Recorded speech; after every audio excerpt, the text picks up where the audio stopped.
To say that my Grandma Beryl was a character would be an understatement.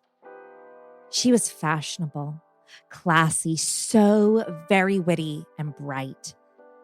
She was also stubborn, strong-willed, and very mysterious. She wasn't the grandma who was going to knit you a sweater or bake you cookies. No, she was the grandma who always had a freezer full of designer ice cream, cupboards packed with decadent cakes, and boxes of fancy chocolates. She was slender, chic, and stylish, a real independent woman.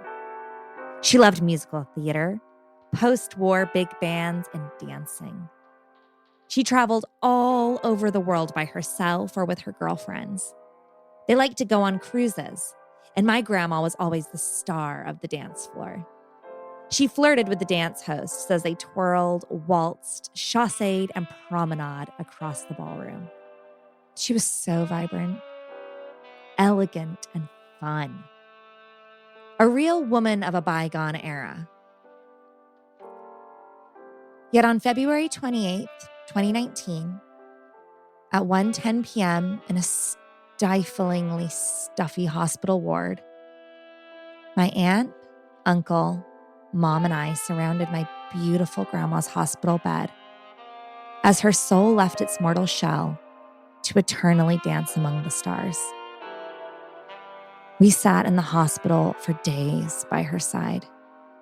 My mom and I didn't leave her bedside once, not to sleep, shower, or even eat. We just sat with her, reminiscing about old times, sharing memories of vacations we had taken together, laughing about late night apricot jam making sessions, and those special quiet moments my grandma and I spent alone, talking serious. My grandma and I were extremely close. She used to call me her special, much to the chagrin of my mother, who thought it was wrong for her to have favorites. But she didn't care. I was her special, and she was mine. Those last days in the hospital together were the hardest days I have ever had to live through. But I am so thankful that my mom and I were together with her till the very end, laughing, cuddling, and sharing stories. The same stories that keep us tied together even to this day. This whole scene might sound very similar to some of you who have lost loved ones as well. And although my grandma has passed, I still love to think that one day I will experience her presence on this earth. Even though my grandma hasn't come to visit me yet, lots of you have shared very special stories with me about your beautiful moments when your loved ones have come back to say a final farewell, comfort, and help guide you through difficult times.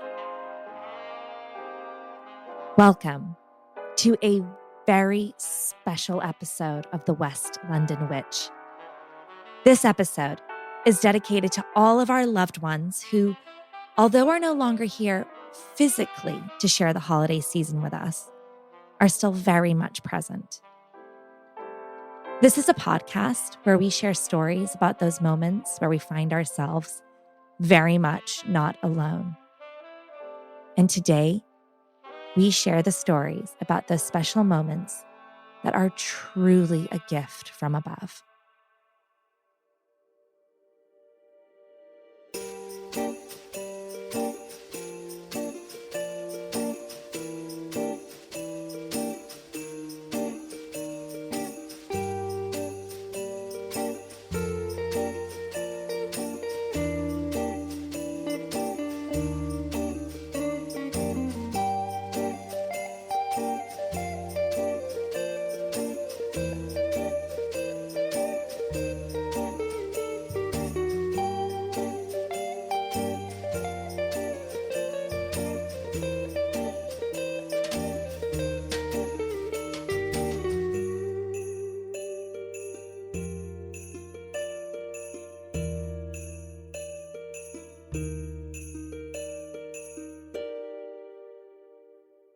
When listeners write into the show to share stories, the most common tales are not about haunted houses, poltergeists, or evil spirits.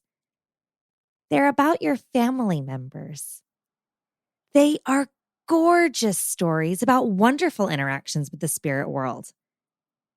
They are stories of reconnecting. Today, we have a collection of stories for you that are more precious than any gift you could ever receive. So, grab a box of tissues, refill your apple cider, and snuggle up by the fire. I'm Rebecca Strazina, and this is The West London Witch. Episode 11, for Grandma. When our loved ones pass, although spiritually and intellectually, we may know that they are still with us. Emotionally, I believe a lot of us still want confirmation of that. We want some sort of sign that they are still around, that they see what we're up to. And most of all, that they're proud of us. This first story is back from my hometown. An old friend of mine, Elise, was kind enough to share with us a story about her great-grandmother. Okay, so my dad is the oldest of 8 children. So there's my dad, my grandma Diana, her mom Leona. My dad was born to a very young teenage mother. And so for most of his life growing up, his grandmother Leona was like his mom. She was the maternal, comforting one in the family. His mom worked and stuff like that. So his grandmother was the one that would like cook him meals and ask how his day was. And even when he became an adult, like she was always the person he went to for advice and, comfort when things got difficult. I remember he told me that when his first marriage ended, he went and stayed with his grandmother for a couple weeks because she was the only person he felt comfortable telling. So they just had a really special relationship. And he used to take me to go visit her when I was little. And she lived right around the corner from where my parents live today. And that was intentional because my grandmother, great-grandmother, she was the most astute businesswoman of her time. It was pretty amazing. She bought real estate like it's no one's business because someone gave her that piece of advice. Bought up a bunch of real estate. She thought it would be a good idea to give every grandchild, my dad included, their own house as part of their inheritance. It was amazing. She was incredible. I look up to her in so many ways. So the house that my parents live in was gifted to my dad when he was, I think, like 25 or something. And it's the house that he's lived in ever since. And they always had a very close back and forth. Like I said, she lived around the corner. We saw her often. It was like a big part of life. And she passed away, I want to say in 97 or something. So I was pretty little. I don't remember her a lot, but I remember that, my dad was very fond of her. And my mom is in many ways like very, very integrated into my dad's side of the family. My dad is, loving, but also a little bit like shy, a little bit aloof, a little introverted. So my mom has really stepped up and been like taking the place of him in the family. She's kind of like the oldest child. She helps his siblings get organized to do big events for my grandparents and stuff. In 2012, both Elise and her younger brother had moved away for university, leaving her mom and dad alone in the family home. And around that time, of course, they were like really sad, empty nesters. A lot was going on. There was certainly a lot going on with my grandparents. My dad's mom and his stepfather, like my grandparents, they were very sick for different reasons. At one point, my grandfather was in the hospital, like absolutely on death's door. He'd had surgery after surgery. He had some crazy like bowel obstruction or something like that. He was horribly ill and he got MRSA while he was in the hospital, like a horrible staph infection. My grandma was having like heart issues and she had to keep going to the ER and she was having like flu after flu. So it was a really dire situation.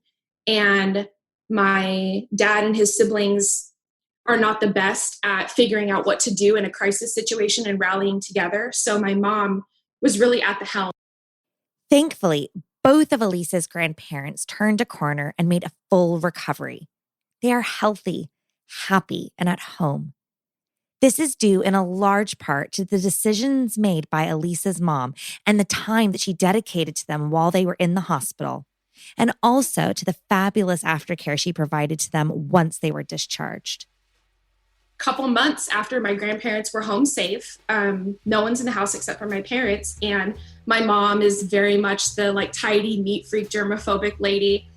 She would make sure the bedrooms were absolutely clean, perfect, nothing out of place, exactly as we had left them when we went away to college. A couple times she would walk down the hall to the restroom in the house and notice that the door was open and the lights were on.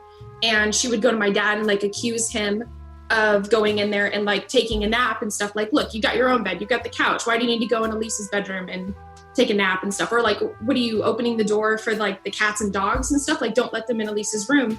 I have to keep going in there and turning the light off and closing the door. And my dad was like, it's definitely not me doing it. You must be doing it and forgetting. I know you're really busy during the day. So some time goes by and my dad starts noticing the same thing. Lights are on, doors open. He questions my mom about it. Same thing. She wasn't there. She didn't do it. Why would she do that? And they're just really confused. They're starting to think there's an electrical issue. So they call an electrician out to see if there's like faulty wiring anywhere. Cause it's, it's a fire hazard and there's no problem on that end. And my mom one day is like casually mentioning this to my dad's sister, and she lives out of town. She's just listening to her sister-in-law tell a story. Oh, huh, that's weird. Yeah, it's kind of strange. I don't know. Sounds like you got problems. I wish for the best. And my aunt relays it to a friend of hers who is a Filipino woman. I don't know her name, but she's a family friend of theirs. And she is known amongst her local Filipino community as a white woman, a healer, a seer. So this woman, friend of my aunt's, never met my mom, never met my aunt's family, doesn't know anything about the situation. She doesn't even have to ask questions. She just tells my aunt to tell your sister-in-law it's Leona. I don't know what that means. I don't know that name, but it's a woman named Leona, and she wants to tell you thank you. She wants to tell you thank you for everything you've done for her daughter, for her son-in-law, for the whole family. I see what you've done, and I really, really appreciate everything that you've been doing. I just want you to notice. I wanted you to know that I noticed what you did for this family, and I'm so grateful because I couldn't be there to do it myself. So just thank you. And as soon as my aunt relayed that story to my mom, the light stopped coming on and the door stopped opening. For Elisa's mom, this was a powerful affirmation that Leona had seen her care so lovingly for her daughter and son-in-law, and that she appreciated all of the love, time, and sacrifice she made in order to step up to the plate and care for her family. And perhaps it also made her feel like she wasn't alone during that time of hardship. For even though the storm was treacherous, Grandma Leona was by her side, helping guide her through it.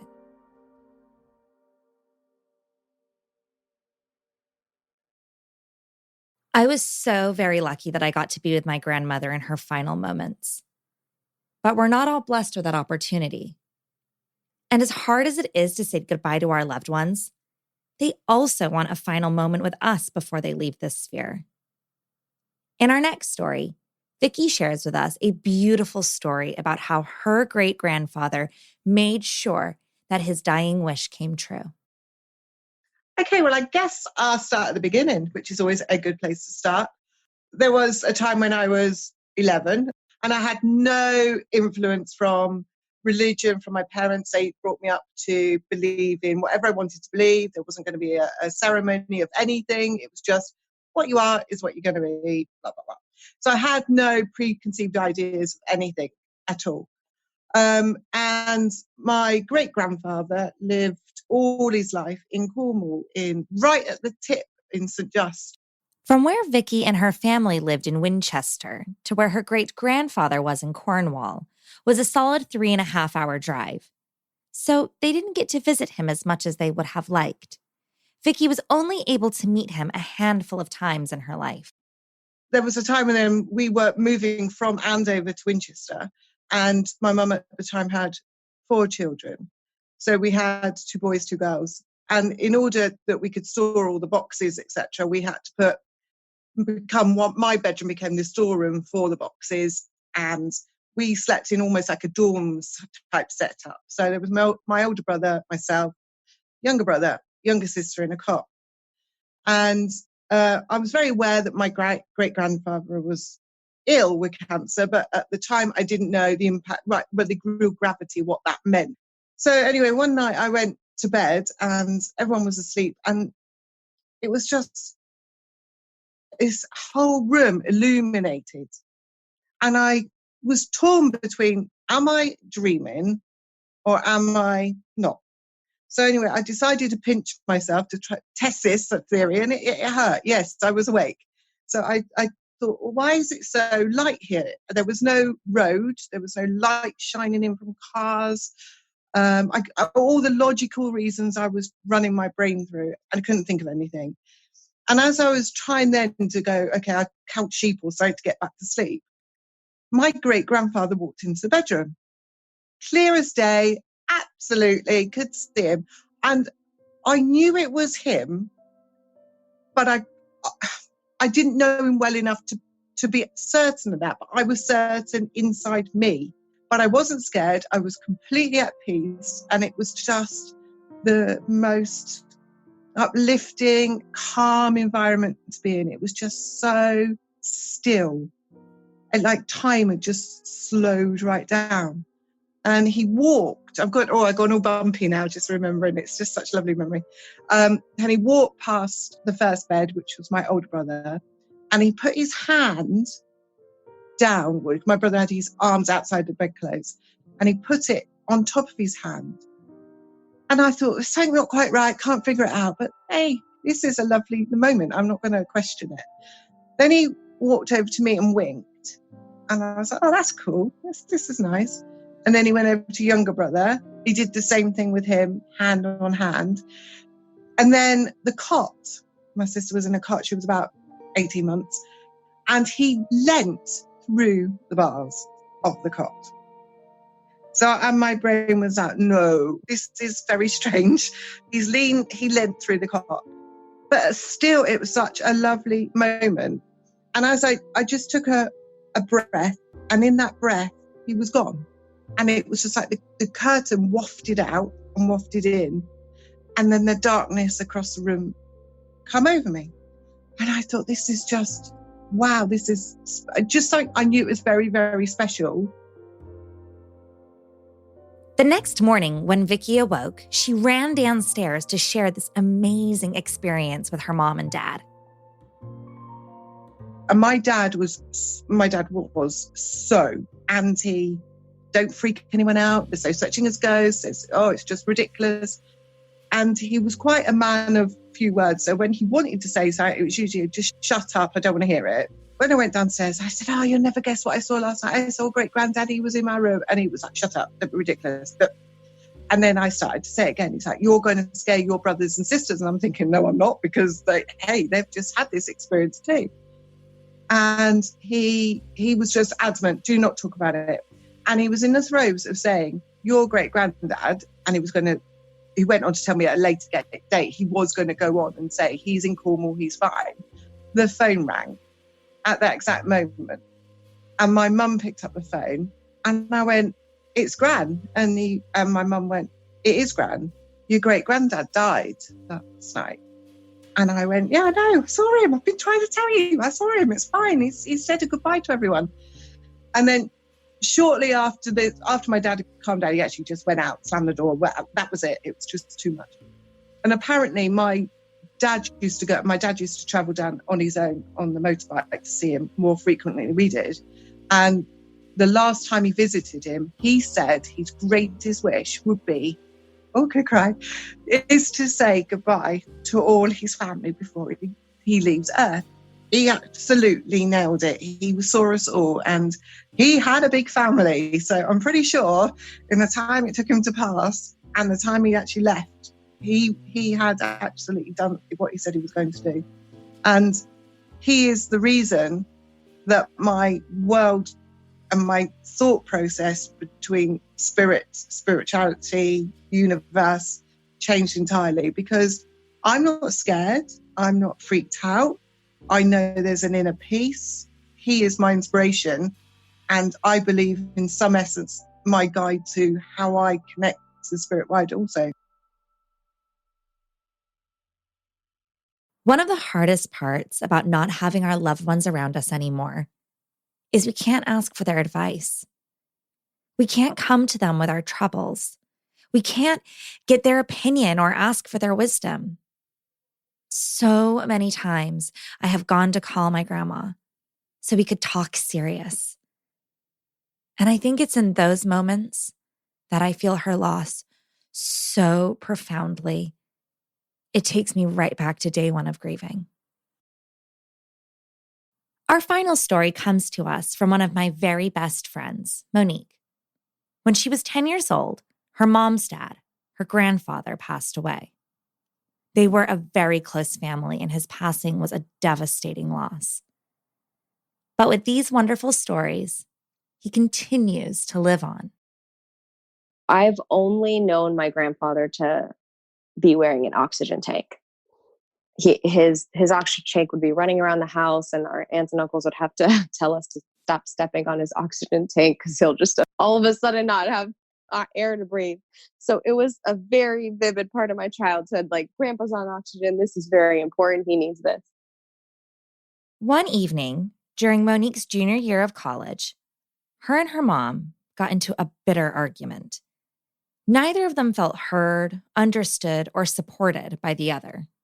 There was this one evening I got into this really big fight with my mom. We just weren't seeing eye to eye.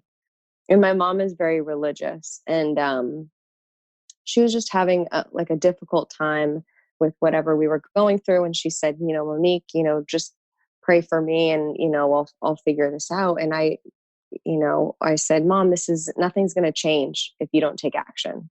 Like, praying for you is not going to help. And of course, to someone who avidly believes that, that's like gut wrenching for her daughter to say that to her, or to for those words to come out of my mouth.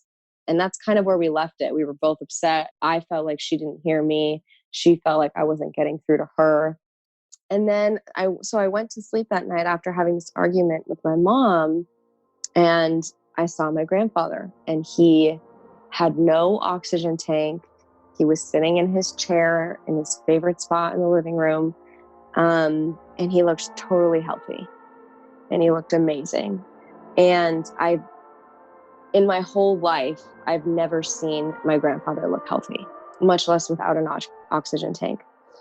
And so I went over to him, I kneeled down, and I started weeping. And internally, I'm thinking, man, I hope this lasts a long time. I knew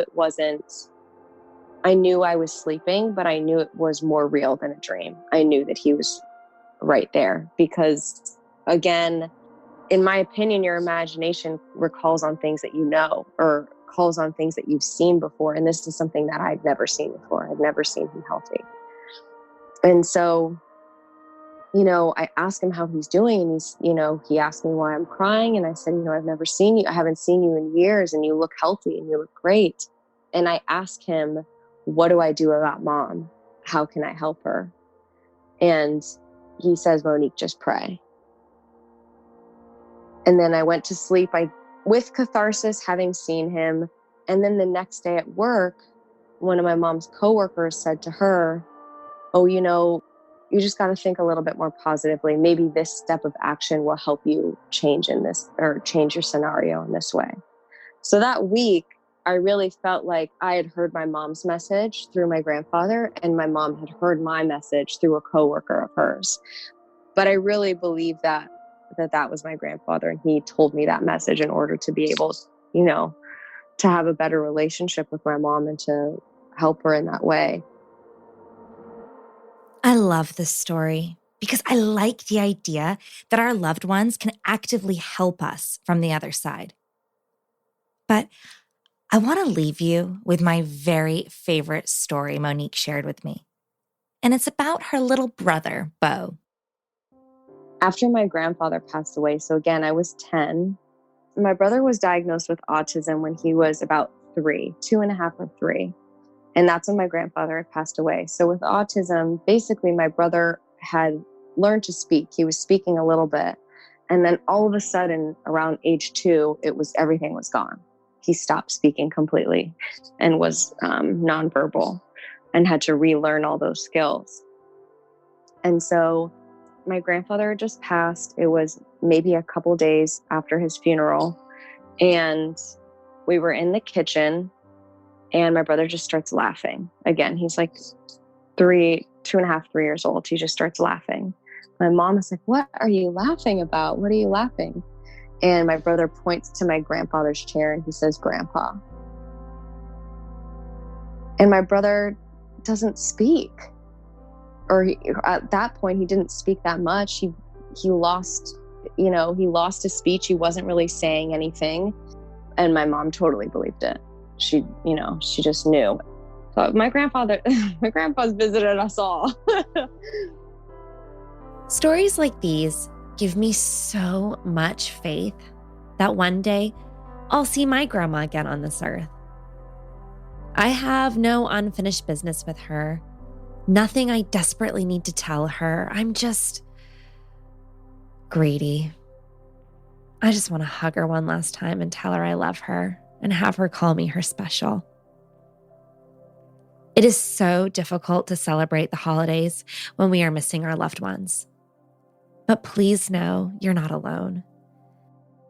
Our loved ones are there with us, singing carols, burning the turkey, drinking a little too much, and giving us a hug and a kiss goodnight.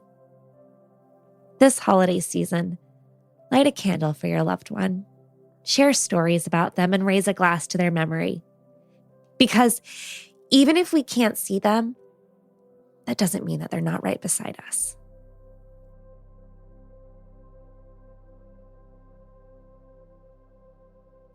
From all of us here at the West London Witch, thank you for supporting this show through 2020. We look forward to bringing you more stories from the other side in 2021. Until next time, merry meet, merry part, and a very Merry Christmas.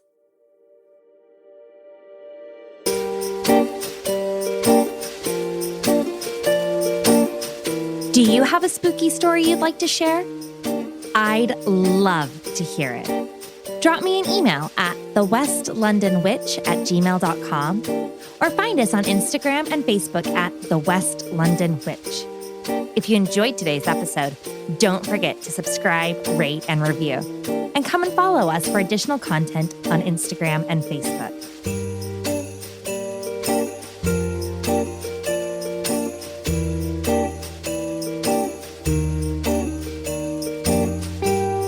The West London Witch is created by me, Rebecca Strazina. Our sound designer and production magician is the incredible Danny Cross. Our theme music was bespokely written and performed by the wickedly talented Kyle Hall. Our cover art is the beautiful collaboration between Lizzie Wilson and Jake Bowser. Special thanks to Miss Sinead Bowers, our quality control and biggest cheerleader. And thank you to you, all of our listeners all over the world. These are your stories. Thank you for sharing them with us.